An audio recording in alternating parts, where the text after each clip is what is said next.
अच्युतं केशवं रामनारायणं कृष्णदामोदरं वासुदेवं हरि श्रीधरं माधवं गोपिकावल्लभं जानकीनायकं रामचन्द्रं भजे। अच्युतं केशवं रामनारायणं कृष्णदामोदरं वासुदेवं हरि श्रीधरं माधवं गोपिकावल्लभं जानकीनायकं रामचन्द्रं भजे। अच्युतं केशवं रामनारायणं कृष्णदामोदरं वासुदेवं हरि श्रीधरं माधवं गोपिकावल्लभं जानकीनायकं रामचन्द्रं भजे। अच्युतं केशवं रामनारायणं कृष्णदामोदरं वासुदेवं हरि श्रीधरं माधवं गोपिकावल्लभं जानकीनायकं रामचन्द्रं भजे। अच्युतं केशवं रामनारायणं कृष्णदामोदरं वासुदेवं हरि श्रीधरं माधवं गोपिकावल्लभं जानकीनायकं रामचन्द्रं भजे। अच्युतं केशवं रामनारायणं कृष्णदामोदरं वासुदेवं हरि श्रीधरं माधवं गोपिकावल्लभं जानकीनायकं रामचन्द्रं भजे। अच्युतं केशवं रामनारायणं कृष्णदामोदरं वासुदेवं हरि श्रीधरं माधवं गोपिकावल्लभं जानकीनायकं रामचन्द्रं भजे। अच्युतं केशवं रामनारायणं कृष्णदामोदरं वासुदेवं हरि श्रीधरं माधवं गोपिकावल्लभं जानकीनायकं रामचन्द्रं भजे। अच्युतं केशवं रामनारायणं कृष्णदामोदरं वासुदेवं हरि श्रीधरं माधवं गोपिकावल्लभं जानकीनायकं रामचन्द्रं भजे। अच्युतं केशवं रामनारायणं कृष्णदामोदरं वासुदेवं हरि श्रीधरं माधवं गोपिकावल्लभं जानकीनायकं रामचन्द्रं भजे। अच्युतं केशवं रामनारायणं कृष्णदामोदरं वासुदेवं हरि श्रीधरं माधवं गोपिकावल्लभं जानकीनायकं रामचन्द्रं भजे। अच्युतं केशवं रामनारायणं कृष्णदामोदरं वासुदेवं हरि श्रीधरं माधवं गोपिकावल्लभं जानकीनायकं रामचन्द्रं भजे। अच्युतं केशवं रामनारायणं कृष्णदामोदरं वासुदेवं हरि श्रीधरं माधवं गोपिकावल्लभं जानकीनायकं रामचन्द्रं भजे। अच्युतं केशवं रामनारायणं कृष्णदामोदरं वासुदेवं हरि श्रीधरं माधवं गोपिकावल्लभं जानकीनायकं नायकं रामचन्द्रं भजे। अच्युतं केशवं रामनारायणं कृष्णदामोदरं वासुदेवं हरि। श्रीधरं माधवं गोपिकावल्लभं जानकीनायकं रामचन्द्रं भजे। अच्युतं केशवं रामनारायणं कृष्णदामोदरं वासुदेवं हरि। श्रीधरं माधवं गोपिकावल्लभं जानकीनायकं रामचन्द्रं भजे। अच्युतं केशवं रामनारायणं कृष्णदामोदरं वासुदेवं हरि। श्रीधरं माधवं गोपिकावल्लभं जानकीनायकं रामचन्द्रं भजे। अच्युतं केशवं रामनारायणं कृष्णदामोदरं वासुदेवं हरि। श्रीधरं माधवं गोपिकावल्लभं जानकीनायकं रामचन्द्रं भजे। अच्युतं केशवं रामनारायणं कृष्णदामोदरं वासुदेवं हरि। श्रीधरं माधवं गोपिकावल्लभं जानकीनायकं रामचन्द्रं भजे। अच्युतं केशवं रामनारायणं कृष्णदामोदरं वासुदेवं हरि। श्रीधरं माधवं गोपिकावल्लभं जानकीनायकं रामचन्द्रं भजे। अच्युतं केशवं रामनारायणं कृष्णदामोदरं वासुदेवं हरि। श्रीधरं माधवं गोपिकावल्लभं जानकीनायकं रामचन्द्रं भजे। अच्युतं केशवं रामनारायणं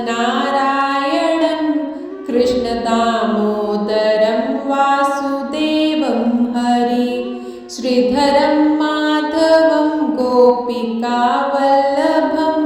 जानकीनायकं रामचन्द्रं भजे।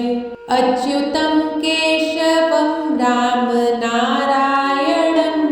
कृष्णदामोदरं वासुदेवं हरि। श्रीधरं माधवं गोपिकावल्लभं जानकीनायकं रामचन्द्रं भजे। अच्युतं केशवं रामनारायणं कृष्णदामोदरं वासुदेवं हरि। श्रीधरं माधवं गोपिकावल्लभं जानकीनायकं रामचन्द्रं भजे। अच्युतं केशवं रामनारायणं कृष्णदामोदरं वासुदेवं हरि। श्रीधरं माधवं गोपिकावल्लभं जानकीनायकं रामचन्द्रं भजे। अच्युतं केशवं रामनारायणं कृष्णदामोदरं वासुदेवं हरि। श्रीधरं माधवं गोपिकावल्लभं जानकीनायकं रामचन्द्रं भजे। अच्युतं केशवं रामनारायणं कृष्णदामोदरं वासुदेवं हरि। श्रीधरं माधवं गोपिकावल्लभं जानकीनायकं रामचन्द्रं भजे। अच्युतं केशवं रामनारायणं कृष्णदामोदरं वासुदेवं हरि। श्रीधरं माधवं गोपिकावल्लभं जानकीनायकं रामचन्द्रं भजे। अच्युतं केशवं रामनारायणं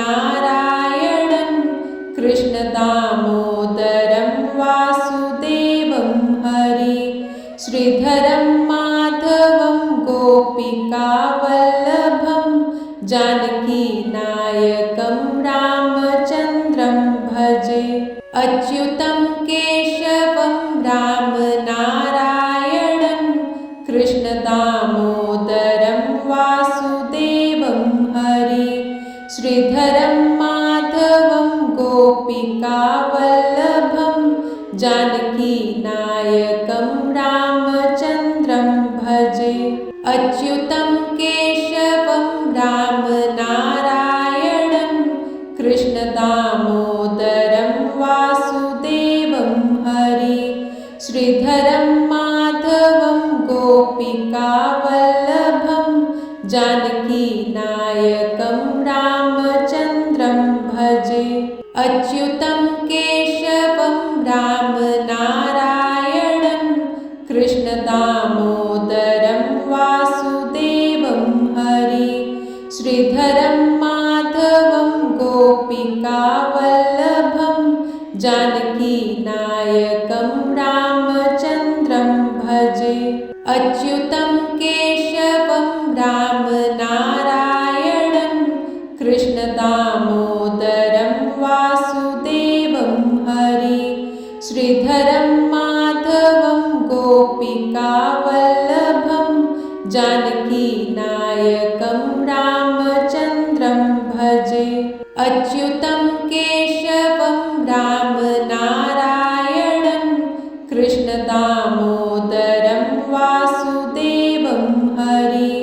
श्रीधरं माधवं गोपिकावल्लभं जानकीनायकं रामचन्द्रं भजे। अच्युतं केशवं रामनारायणं कृष्णदामोदरं वासुदेवं हरि। श्रीधरं माधवं गोपिकावल्लभं जानकीनायकं रामचन्द्रं भजे। अच्युतं केशवं रामनारायणं कृष्णदामोदरं वासुदेवं हरि। श्रीधरं माधवं गोपिकावल्लभं जानकीनायकं रामचन्द्रं भजे। अच्युतं केशवं रामनारायणं कृष्णदामोदरं वासुदेवं हरि। श्रीधरं माधवं गोपिकावल्लभं जानकीनायकं रामचन्द्रं भजे। अच्युतं केशवं रामनारायणं कृष्णदामोदरं वासुदेवं हरि। श्रीधरं माधवं गोपिकावल्लभं जानकीनायकं रामचन्द्रं भजे। अच्युतं केशवं रामनारायणं कृष्णदामोदरं वासुदेवं हरि। श्रीधरं माधवं गोपिकावल्लभं जानकीनायकं रामचन्द्रं भजे। अच्युतं केशवं रामनारायणं कृष्णदामोदरं वासुदेवं हरि। श्रीधरं माधवं गोपिकावल्लभं जानकीनायकं रामचन्द्रं भजे। अच्युतं केशवं रामनारायणं कृष्णदामोदरं वासुदेवं हरि।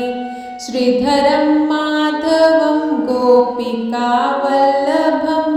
जानकीनायकं रामचन्द्रं भजे। अच्युतं केशवं रामनारायणं कृष्णदामोदरं वासुदेवं हरि।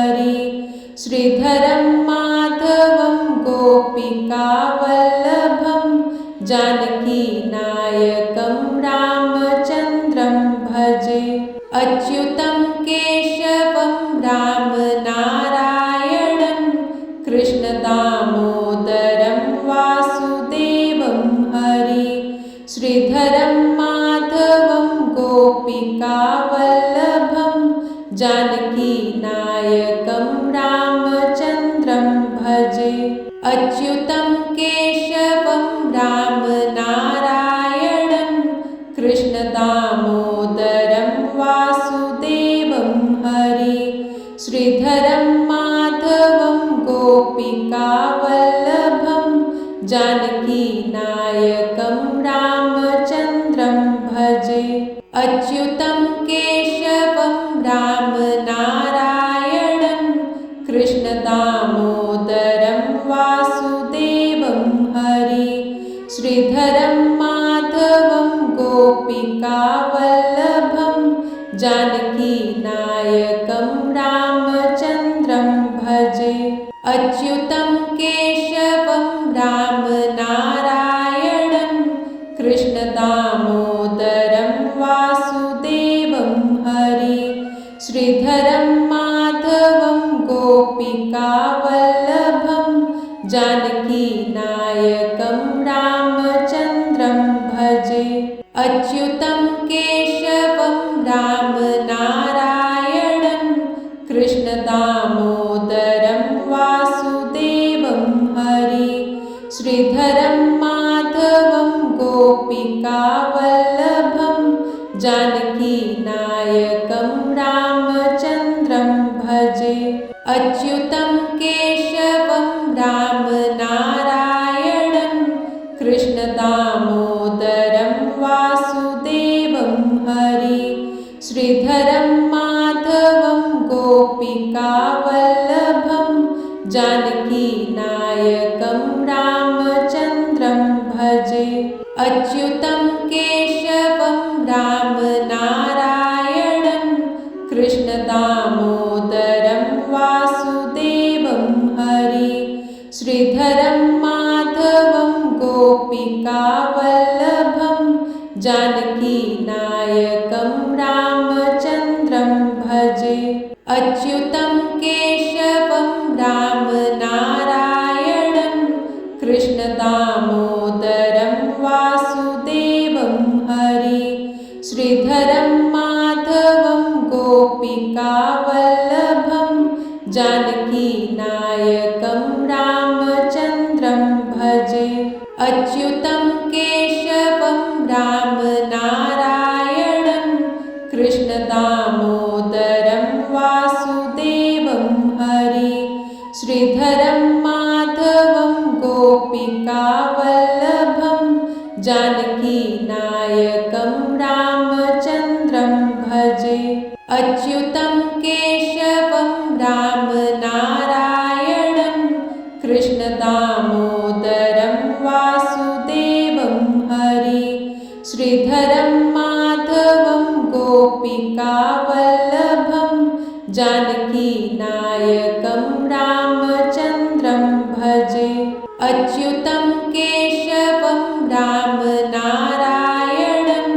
कृष्णदामोदरं वासुदेवं हरि। श्रीधरं माधवं गोपिकावल्लभं जानकीनायकं रामचन्द्रं भजे। अच्युतं केशवं रामनारायणं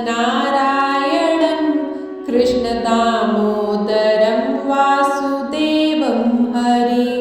श्रीधरं माधवं गोपिकावल्लभं जानकीनायकं रामचन्द्रं भजे। अच्युतं केशवं रामनारायणं कृष्णदामोदरं वासुदेवं हरि। श्रीधरं माधवं गोपिकावल्लभं जानकीनायकं रामचन्द्रं भजे। अच्युतं केशवं रामनारायणं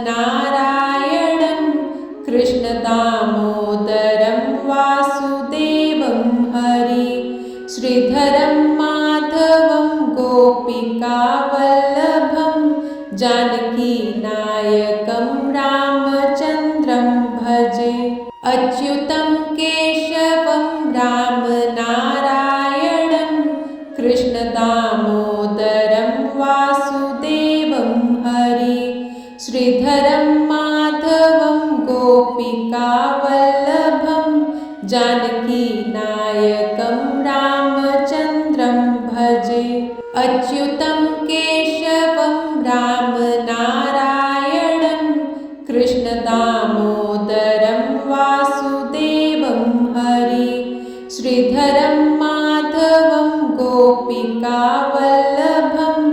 जानकीनायकं रामचन्द्रं भजे अच्युतं केशवं रामनारायणं कृष्णदामोदरं वासुदेवं हरि श्रीधरं माधवं गोपिकावल्लभं जानकीनायकं रामचन्द्रं भजे अच्युतं केशवं रामनारायणं कृष्णदामोदरं वासुदेवं हरि श्रीधरं माधवं गोपिकावल्लभं जानकीनायकं रामचन्द्रं भजे अच्युतं केशवं रामनारायणं कृष्णदामोदरं वासुदेवं हरि श्रीधरं माधवं गोपिकावल्लभं जानकीनायकं रामचन्द्रं भजे अच्युतं केशवं रामनारायणं कृष्णदामोदरं वासुदेवं हरि श्रीधरं माधवं गोपिकावल्लभं जानकीनायकं रामचन्द्रं भजे अच्युतं केशवं रामनारायणं कृष्णदामोदरं वासुदेवं हरि श्रीधरं माधवं गोपिकावल्लभं जानकीनायकं रामचन्द्रं भजे अच्युतं केशवं रामनारायणं कृष्णदामोदरं वासुदेवं हरि श्रीधरं माधवं गोपिकावल्लभं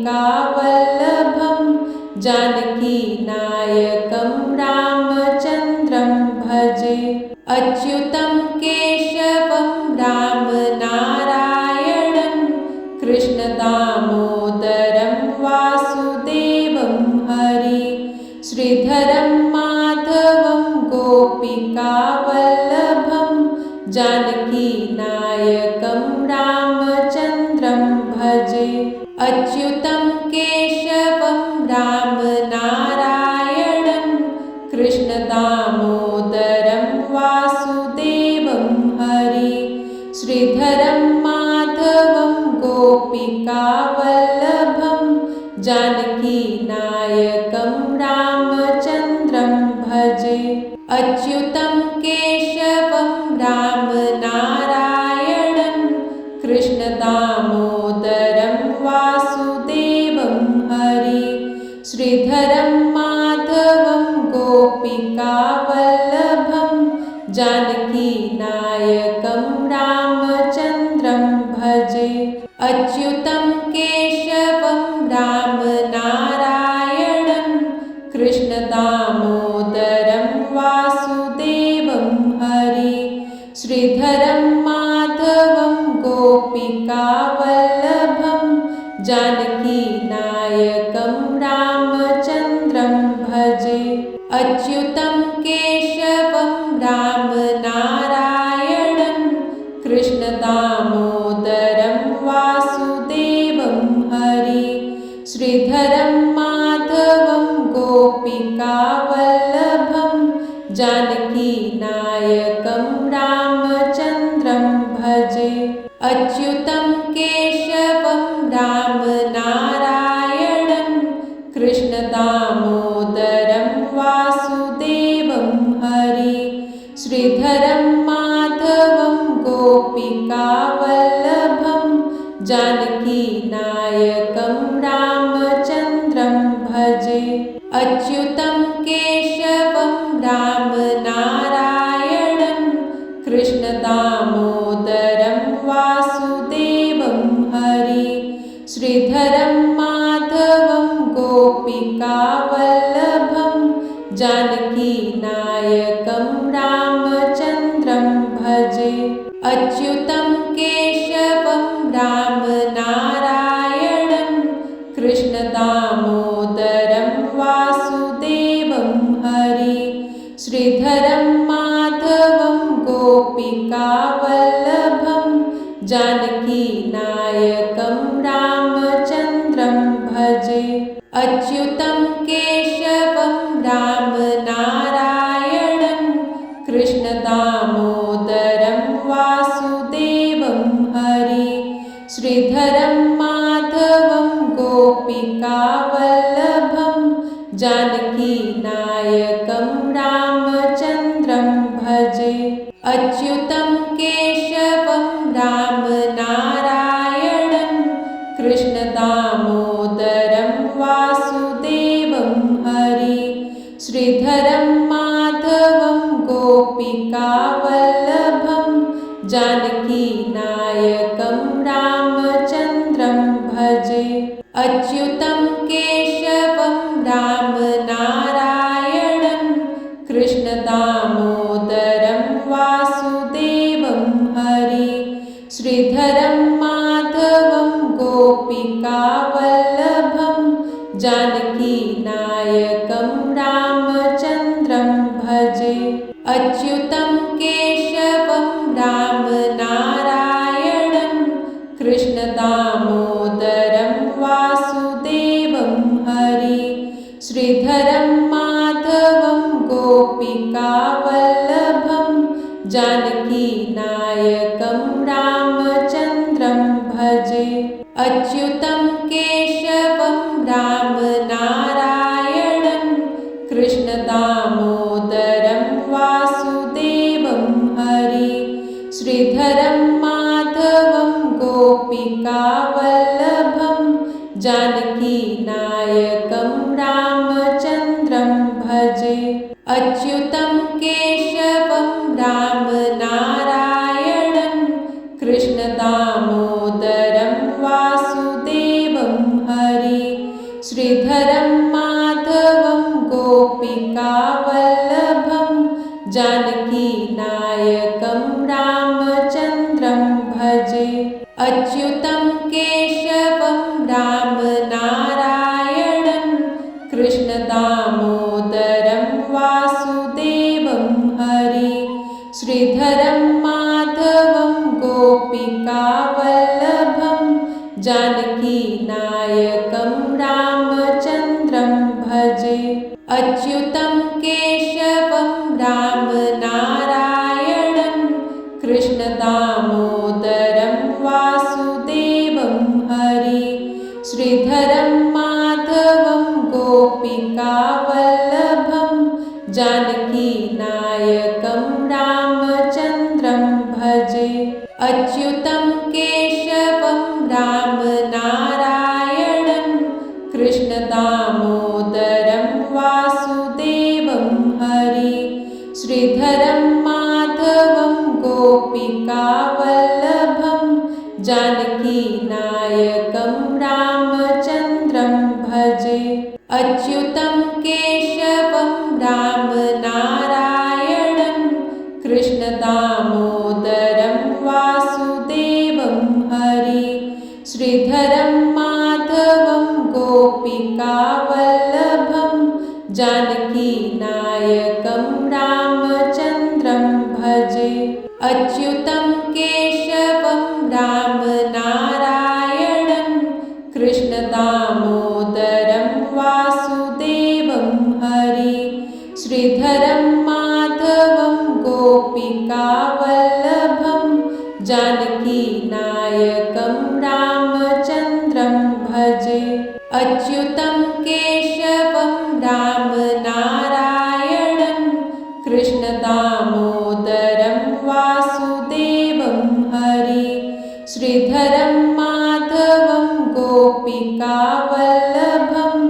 जानकीनायकं रामचन्द्रं भजे। अच्युतं केशवं रामनारायणं कृष्णदामोदरं वासुदेवं हरि श्रीधरं माधवं गोपिकावल्लभं जानकीनायकं रामचन्द्रं भजे। अच्युतं केशवं रामनारायणं कृष्णदामोदरं वासुदेवं हरि श्रीधरं माधवं गोपिकावल्लभं जानकीनायकं रामचन्द्रं भजे। अच्युतं केशवं रामनारायणं कृष्णदामोदरं वासुदेवं हरि श्रीधरं माधवं गोपिकावल्लभं जानकीनायकं रामचन्द्रं भजे। अच्युतं केशवं रामनारायणं कृष्णदामोदरं वासुदेवं हरि श्रीधरं माधवं गोपिकावल्लभं जानकीनायकं रामचन्द्रं भजे। अच्युतं केशवं रामनारायणं कृष्णदामोदरं वासुदेवं हरि श्रीधरं माधवं गोपिकावल्लभं जानकीनायकं रामचन्द्रं भजे। अच्युतं केशवं रामनारायणं कृष्णदामोदरं वासुदेवं हरि श्रीधरं माधवं गोपिकावल्लभं जानकीनायकं रामचन्द्रं भजे। अच्युतं केशवं रामनारायणं कृष्णदामोदरं वासुदेवं हरि श्रीधरं माधवं गोपिकावल्लभं जानकीनायकं रामचन्द्रं भजे। अच्युतं केशवं रामनारायणं कृष्णदामोदरं वासुदेवं हरि श्रीधरं माधवं गोपिकावल्लभं जानकीनायकं रामचन्द्रं भजे। अच्युतं केशवं रामनारायणं कृष्णदामोदरं वासुदेवं हरि श्रीधरं माधवं गोपिकावल्लभं जानकीनायकं रामचन्द्रं भजे। अच्युतं केशवं रामनारायणं कृष्णदामोदरं वासुदेवं हरि श्रीधरं माधवं गोपिकावल्लभं जानकीनायकं रामचन्द्रं भजे। अच्युतं केशवं रामनारायणं कृष्णदामोदरं वासुदेवं हरि श्रीधरं माधवं गोपिकावल्लभं जानकीनायकं रामचन्द्रं भजे। अच्युतं केशवं रामनारायणं कृष्णदामोदरं वासुदेवं हरि श्रीधरं माधवं गोपिकावल्लभं जानकीनायकं रामचन्द्रं भजे। अच्युतं केशवं रामनारायणं कृष्णदामोदरं वासुदेवं हरि श्रीधरं माधवं गोपिकावल्लभं जानकीनायकं रामचन्द्रं भजे। अच्युतं केशवं रामनारायणं कृष्णदामोदरं वासुदेवं हरि। श्रीधरं माधवं गोपिकावल्लभं जानकीनायकं रामचन्द्रं भजे। अच्युतं केशवं रामनारायणं कृष्णदामोदरं वासुदेवं हरि। श्रीधरं माधवं गोपिकावल्लभं जानकीनायकं रामचन्द्रं भजे। अच्युतं केशवं रामनारायणं कृष्णदामोदरं वासुदेवं हरि। श्रीधरं माधवं गोपिकावल्लभं जानकीनायकं रामचन्द्रं भजे। अच्युतं केशवं रामनारायणं कृष्णदामोदरं वासुदेवं हरि। श्रीधरं माधवं गोपिकावल्लभं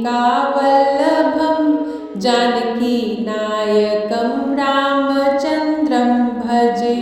अच्युतं केशवं रामनारायणं कृष्णदामोदरं वासुदेवं हरि। श्रीधरं माधवं गोपिकावल्लभं जानकीनायकं रामचन्द्रं भजे। अच्युतं केशवं रामनारायणं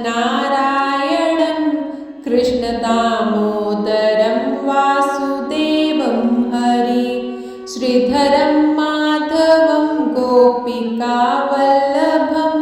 जानकीनायकं रामचन्द्रं भजे। अच्युतं केशवं रामनारायणं कृष्णदामोदरं वासुदेवं हरि। श्रीधरं माधवं गोपिकावल्लभं जानकीनायकं रामचन्द्रं भजे।